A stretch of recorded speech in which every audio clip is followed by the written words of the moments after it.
ये कछुआ छाप टोपी वाला मटेरियल में देख के कौन सी बोलता है। चलो ध्यान दे इधर, इधर समझिए। अब कोई हल्ला नहीं करेगा, समझा देते हैं। अब इतना हल्ला कर देते मेरा गला बज गया। एक जो विधायक होता है जिसे मेंबर ऑफ लेजिस्लेटिव असेंबली कहते हैं ना, जब वो वोट डालने जाता है तो उसका एक वोट अकेले नहीं होता है। वो जब वोट डालता है ना, तो समझिए एक विधायक जब वोट डालने जा रहा है तो राष्ट्रपति में वोट डालने का अधिकार किसको है? जनता को देना चाहिए, लेकिन इतनी जनता है कि जाइए नहीं पाएगी। तो टोटल जनता मिलकर एगो विधायक को जिताई है, तो एगो विधायकवा का वैल्यू जनता के वैल्यू के बराबर।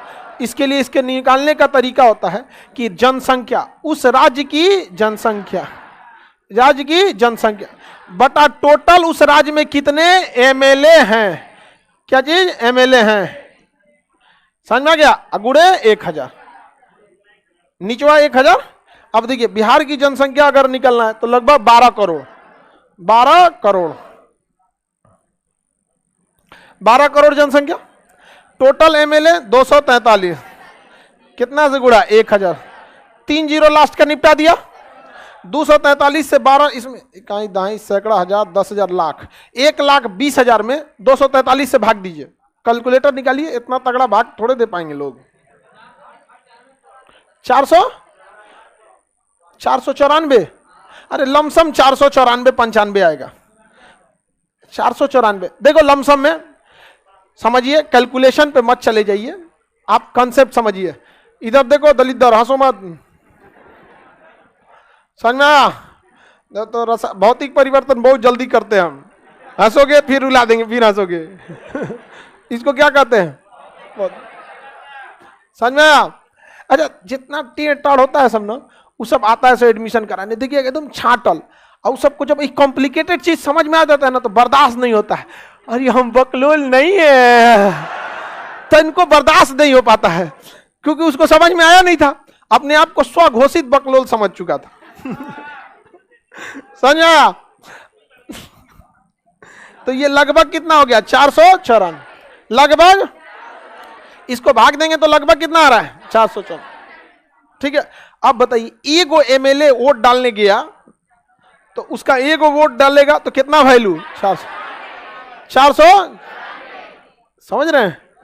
तो बताइए एक एमएलए की वोट की वैल्यू, फॉर्मूला हर राज्य का अलग हो जाएगा, क्योंकि एक एमएलए का वोट बराबर होता है राज्य की जनसंख्या बटा उस राज्य में टोटल एमएलए गुणे 1000। अच्छा एक बात बताइए, अगर जनसंख्या ज्यादा तो एमएलए की वोट की वैल्यू ज्यादा। ये संविधान में हमको थोड़ा उटपटांग लगता है। रीजन कैसे?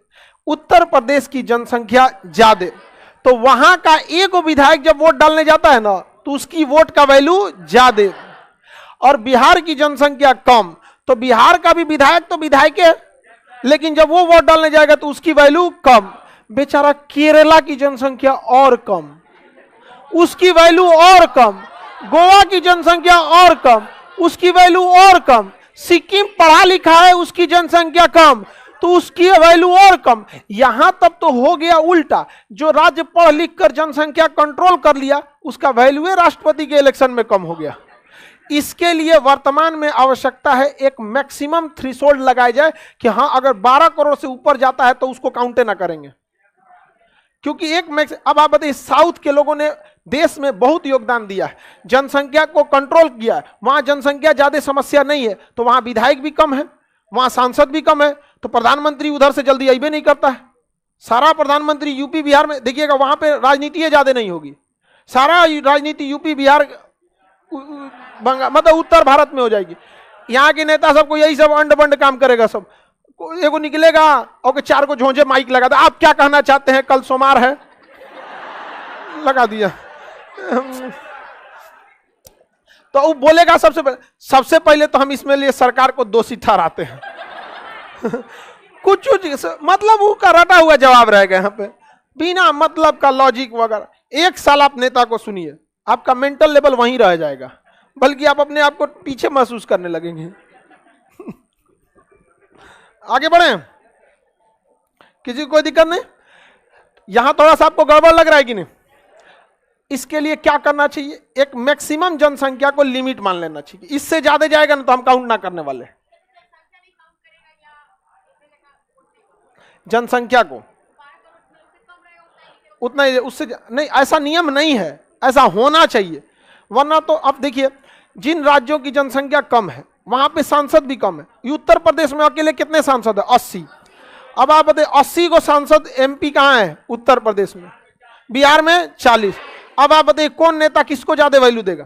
प्रधानमंत्री को ही अगर वैल्यू देना पड़े प्रधानमंत्री को, तो बिहार में 40 गो एमपी है और यूपी में प्रधानमंत्री ज्यादा value. UP Ganga expressway, UP Purvanchal, UP बंदूक factory, UP modern coach factory, UP Noida smart city, UP Ganga में देखिए बनारस का railway station smart city, UP. Bihar में सड़क 25 किलोमीटर की स्पीड में, बिहार में सड़कों में गाड़ियां 25 के रफ्तार में चलती। हम बाहर जाते हैं तो बताते हैं तो कहते हैं ना अभी उतना ठीक है। अब हम अपने राज्य के आदमी कोई बुराई नहीं ना करे, लेकिन जो वास्तविकता है उससे भाग भी तो नहीं सकते। 100 किलोमीटर जाने में आपको 4 घंटा लगता है और नोएडा आगरा के बीच में लोग 1.5 घंटा में पहुंच जाते हैं। 110-120 की स्पीड में चलती है गाड़ियां। समझ में आएगी नहीं? तो रीजन क्या है? वहां जनसंख्या ज्यादा भी सीट। समझ में आ गया कि नहीं आ गया? इसके अलावा प्रधानमंत्री बनना है तो ये 2 राज्य को छोड़ेंगे तो सपने टूट जाएगा। 180 सीट, 120। अगर आपको प्रधानमंत्री बनना है तो भारत के 28 राज्य में से अगर 2 राज्य छूट गया ना तो सपना छोड़ दीजिए, क्योंकि अब 273 सीट चाहिए होता है। ठीक है, वो 273 में से 120 इधर है। अच्छा, साउथ में जाके आप ज्यादा अच्छा बढ़िया बढ़िया बात नहीं फुसला सकते हैं। साउथ में वहां सब शिक्षित हैं सब, वहां जाके आप फुसलाइएगा ऐसे वैसे करेंगे तो निकले यहां से, ऐसे वैसे करेंगे हम खुदे कर लेंगे नहीं चलता है साउथ में अपना। इसलिए नेताओं सब डर गया। सो कहा जाता है ना, दूध का जला हुआ लस्सी फूंक के पीता है। तो साउथ में एजुकेशन अच्छा कर दिया, साउथ में रोजगार बढ़ा दिया, साउथ में शहरें अच्छा कर दिया, साउथ में हेल्थ सिस्टम बढ़िया कर दिया। साउथ के लोग नेताओं को वैल्यू देना छोड़ दिया। कहा कि गलती नॉर्थ में ना कर, तुम ना वैल्यू देंगे, ना एजुकेशन देंगे, ना रोजगार देंगे, ना शहर देंगे, ना नालियां देंगे, ना कुछ नहीं। तब तो हमारा बतिया कौन सुनेगा? आगे बढ़े तो एमएलए का 1 वोट का वैल्यू हर राज्य में क्या होता है? अलग अलग। यूपी में अलग, बिहार में अलग। जिस राज्य की जनसंख्या ज्यादा उसकी वैल्यू ज्यादा। वो अलग बात है कि अगर एमएलए भी ज्यादा हो जाएंगे तो भाग लग जाएगा उसमें। समझ में आ रहा है कि नहीं आ रहा? कम करने के लिए नॉर्मल देखिए, किसी संख्या में अगर 4-5 संख्या है तो समान संख्या से आप भाग दे सकते हैं, समान संख्या से गुणा कर सकते हैं। तो 2800 राज्य के एमएलए में 1000-1000 से भाग दे देते हैं तो क्या दिक्कत है? किसी एक में भाग देते, किसी एक में नहीं देते, तब ना संख्या में अंतर आता। अगर भाग नहीं देते तो करोड़ों में हिसाब आने लगता, ज्यादा ही दिक्कत हो जाता। तो एमएलए की वोट की वैल्यू समझ में आ गया? ऐसे करके आप 2800 राज्यों के एमएलए की वैल्यू निकाल लेंगे, क्योंकि निकालने के लिए आपको उस राज्य की जनसंख्या चाहिए। क्या चाहिए? जनसंख्या। और उस राज्य के टोटल एमएलए की संख्या, और इस भाग में रखेंगे, सबका वैल्यू निकल जाएगा। तो जब निकालेंगे तो ये आता है 4,46,000, 5,49,000 आता है। 5,49,445, 5,49,445। ये हर एक स्टेट का निकालेंगे तो 5,49,445। ये लमसम में इतना आता है। ठीक है, ये कितने राज्यों का निकाले? 28 राज्य, 3 ठो केंद्र शासित। 28 राज्य और 3 ठो केंद्र शासित। कैसे निकाले हम? हर राज्य की जनसंख्या, हर राज्य में एमएलए। समझ में आ गया कि नहीं आ गया? जैसे हम एक राज्य का निकाल के आपको दिखाते हैं। बिहार में, बिहार में जनसंख्या बोलिए तो 12 करोड़। कितना करोड़? 12 करोड़। विधायक 243। कितना भाग दिए थे तो 494, यानी एक एमएलए का वैल्यू 404। बिहार में टोटल कितना एमएलए? 243। गुणा करिए तो बाबू कितना आ रहा है? 1 लाख। यानी टोटल बिहार से कितना वोट मिलने वाला है? 1,20,000। यानी टोटल बिहार का एमएलए वोट डालेगा तो एक एमएलए का वोट कितना आ रहा है? 494। अब बिहार में टोटल एमएलए 443, 243, तो टोटल बिहार से वोट 1,20,000, याद रहेगा ना। तो बिहार से कितना हो गया 1,20,000। यूपी से निकालिए, यूपी से निकालिए। यूपी की जनसंख्या लगभग 22 करोड़, तो और खतरनाक है, बड़ा भी है यूपी, डबल बिहार है, जयतरमल में भी डबल है। 403 गुणे 1,000, ये जीरो गया, भाग दीजिए तो कितना आ रहा है? हाँ 545, हाँ 545 या 46, चलिए एग्जैक्ट कौन कह रहा है आपसे निकालने के लिए, ठीक है। अब इसमें कितने से गुणा करेंगे? एक यूपी के एक एमएलए का वैल्यू 545, अब बिहार के एक एमएलए का 494, और यूपी वाले का 545, यूपी वाले का वैल्यू ज्यादा। अच्छा यूपी में कहां भाग गया सभी से? कितना आया था? 545। टोटल कितना है सब? यानी टोटल यूपी से कितना आएगा? 2,20,000, 2,20,000। अब बिहार में 1,20,000, और यूपी में 2,20,000। समझ में आ गया? यानी लगभग 3.5 लाख, लगभग 3.5 लाख। बताइए तो टोटल राज्य को मिलाते हैं तो 5.5 लाख, और खाली यूपी बिहार से 3.5 लाख। समझ में आ गया? क्योंकि यहां की जनसंख्या क्या है? ज्यादा। तो जैसे सभी राज्यों को मिला देंगे तो कितना आता है? सभी राज्यों को मिलाते हैं 5,49,445। समझ में आ गया? तो एमएलए का वोट निकालना सीख गए। जब एमएलए का वोट की वैल्यू निकालना सीख गए तो एमपी के वोट की वैल्यू निकालते हैं। किसका निकालते हैं? एमपी के वोट का। क्वेश्चन है, बोलिए। बट ये इनका क्वेश्चन है 1,000 से ही गुणा क्यों किया जाता है? इधर भी एक लड़का क्वेश्चन पूछा था, अगर हम 1,000 से गुणा नहीं करेंगे तो ये वैल्यू बहुत ही ज्यादा आ जाएगा। तो पहले 1,000 से गुणा नहीं किया गया संविधान में, तो देखा गया जब 1,000 से यहां भाग नहीं दे रहे थे, इसमें गुणा कीजिए या इसमें भाग दीजिए, तो ये संख्या बहुत बड़ी हो जा रही थी। तो इतनी बड़ी संख्या आ जा रही थी हर एक राज्य का, तो हर एक राज्य में 1,000 से क्या कर दिया गया? भाग दे दिया गया। तो मैथ का रूल है कि अगर सब में एक जैसा भाग देते हैं या एक जैसा गुणा करते हैं तो फर्क नहीं है।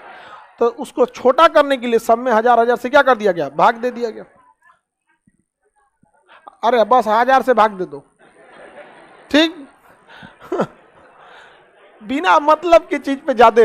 अब एक एमपी के वोट का वैल्यू, टोटल एमएलए का वोट कितना? टोटल एमएलए का वोट, टोटल एमएलए का वोट बटा total number of MP, total number of MP, total number of MP. किसी को दिक्कत? टोटल एमएलए का वोट कितना आया? 545। टोटल एमपी कितना है? लोकसभा में 545, राज्यसभा में 245। समझ में आएगी नहीं आएगा? भाग दीजिए तो 790, यानी एक सांसद का वैल्यू 790। एक सांसद का वैल्यू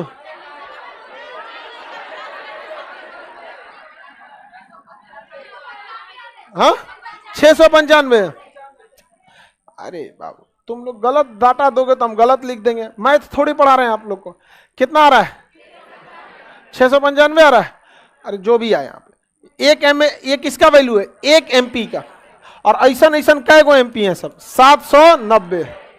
कितना है सर? 790।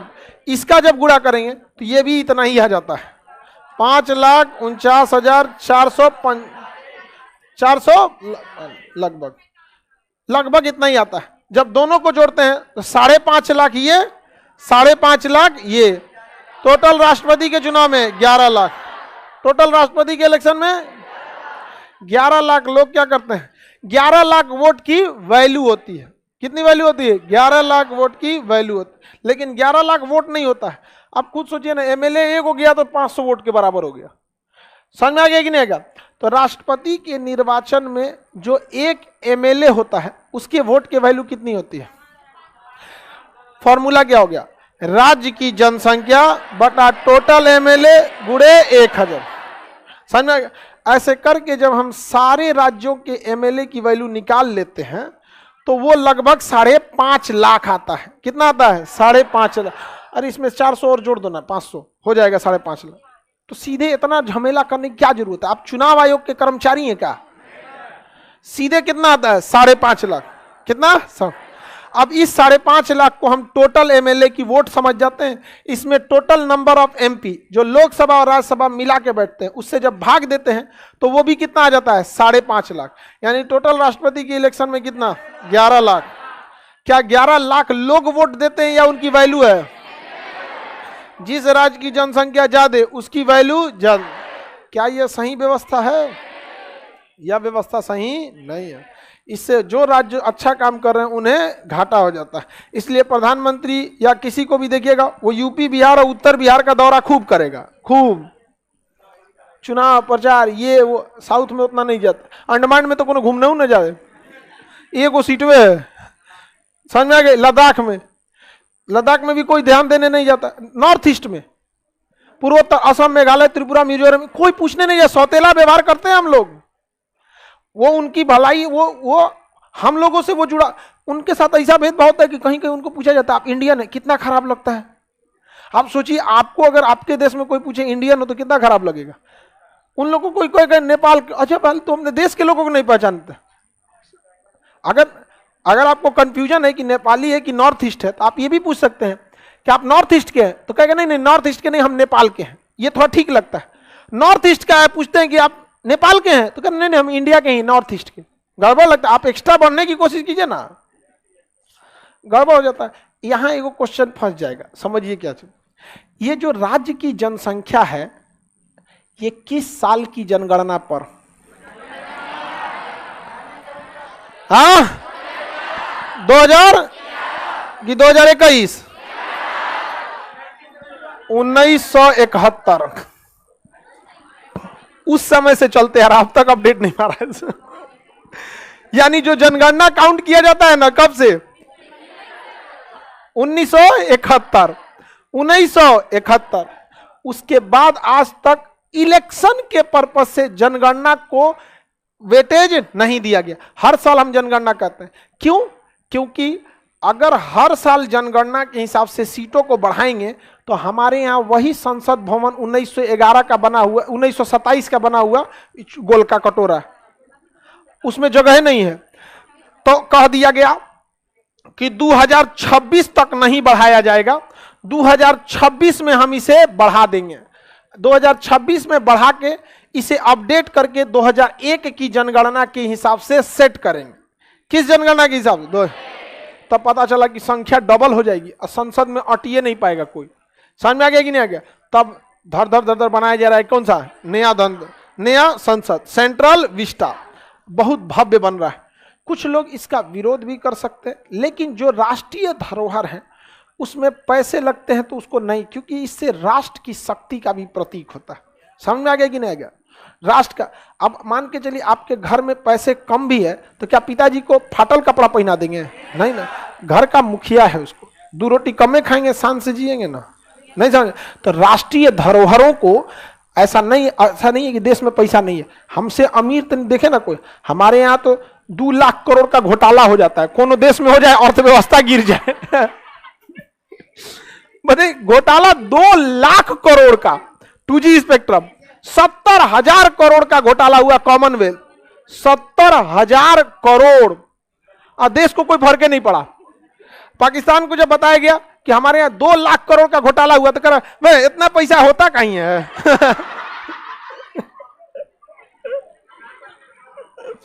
उसको लगा हम लोग मजाक कर रहे हैं, कर इतना कहीं पैसा होता है। उसका अलग लेवल है, उसको छोड़ दीजिए, उसका अर्थव्यवस्था गिर जाएगा। उतना पैसा में ना श्रीलंका बच जाए। 2 लाख बिहार का बजट है, 2 लाख करोड़, 2 लाख करोड़ बिहार का बजट है। इसी बजट से हर एक कर्मचारी को साल भर पेमेंट दिया जाता है। चाहे वो पुलिस विभाग का सिपाही, दरोगा, एसपी, डीएसपी, डीएम, सबको उसी पैसे से दिए। शिक्षा विभाग में जितने कर्मचारी हैं, जितने जज हैं, जितने मंत्री विधायक हैं लोग, जितने बिजली विभाग के सबको उसी में पैसा वैसा दे के नए काम को भी करने के लिए 2 लाख करोड़ में काम हो जाता है। इतना का घोटाला करके चल गया वो। समझ में आ गया? तो ऐसा नहीं है हमारे देश के पास पैसे की कमी है। हमारा देश खतरों का खिलाड़ी है।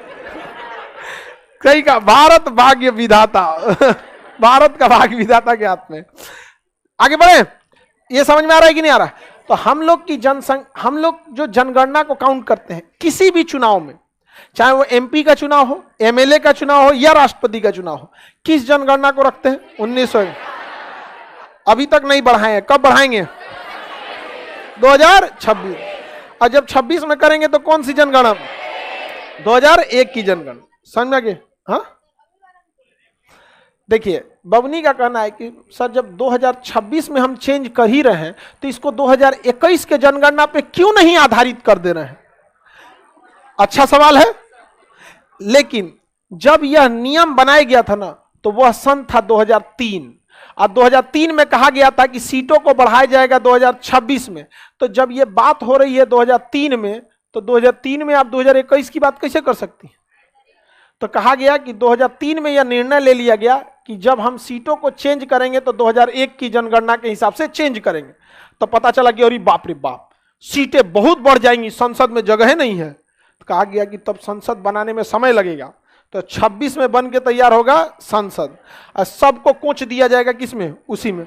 नहीं तो अभी कोच देंगे तो पोल्ट्री वाला मुर्गी फार्म हो जाएगा, आरसा हो जाएगा, उसमें ब्लैक होल की घटना हो जाएगी, यहाँ हल्ला हो जाएगा, बाहर निकलेगा सब। जब से सरकार आई है पूरा एकदम कोच के रख दिया, पूरा एकदम देख रहे हैं यहाँ पे। तो जगह भी होना चाहिए। उसके अलावे जब कोई विदेशी मेहमान आता है तो उनके लिए एक कॉमन हॉल होता है, सेंट्रल हॉल, जिसमें लोकसभा वाला भी आता है, राज्यसभा वाला, और अरसा हो जाएगा। अब विदेशी मेहमान भाषण देते हैं, जैसे पुतिन आएंगे या फिर जो बाइडन आएंगे, और उसी में सीट मुजफ्फरपुर के सांसद घसको जी उधर अन्य बवाला हो जाएगा यहाँ पे, तू कर ना घस सकते हो, यहाँ पे बवाले हो जाएगा यहाँ पे। उसके लिए जगह व्यवस्था रखेंगे तब ना संख्या बढ़ाएंगे। और राष्ट्रपति भाषण दे रहे हैं, पुतिन यहाँ पे यूक्रेन मामला देख रही है, मोतिहारी का सांसद को क्या हो गया? तो ऐसे क्या हो सकता है? संख्या बढ़ाना जरूरी है, नहीं समझे यार? तो संख्या बढ़ा, व्यवस्था में क्या हो जाएगा? गड़बड़ी हो जाएगी यहाँ पे। नहीं तो कैसे ऐसे खड़ा रहेगा सब सांसद, सब ऐसे ऐसे क्लासरूम हो जाएगा। समझ में आ गया कि नहीं आ गया? बवाल हो जाएगा ऐसे। चलिए, समझ में आ गया कि नहीं आ गया? राष्ट्रपति का टॉपिक थोड़ा सा कॉम्प्लिकेटेड होता है, आपको तो समझ में आ रहा है? नेक्स्ट क्लास कल समझा देंगे।